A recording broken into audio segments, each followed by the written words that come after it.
you left out significant exculpatory evidence. In other words, evidence favorable to the president, correct?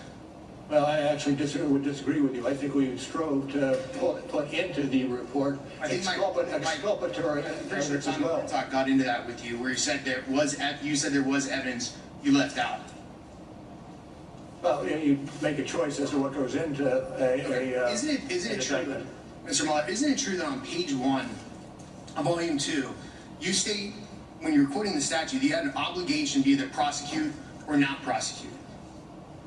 Well, generally that is the case. Right. Although most cases are not done in the context of the president. And in this case, you made a decision not to prosecute, correct? No, we made a decision not to decide whether to prosecute or not. So essentially what your report did was everything that AG Reno warned against.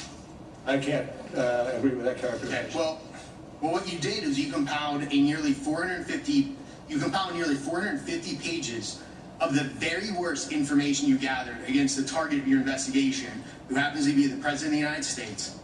And you did this knowing that you were not going to recommend charges and that the report would be made public. Not true. Mr. Mueller, as a former officer in the United States JAG Corps, I prosecuted nearly 100 terrorists in a Baghdad courtroom.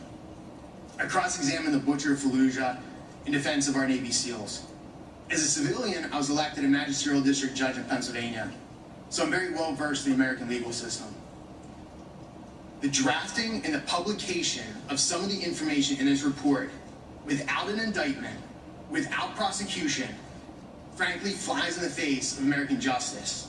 And I find those facts, this entire process, un-American. I yield the remainder of my time to my colleague,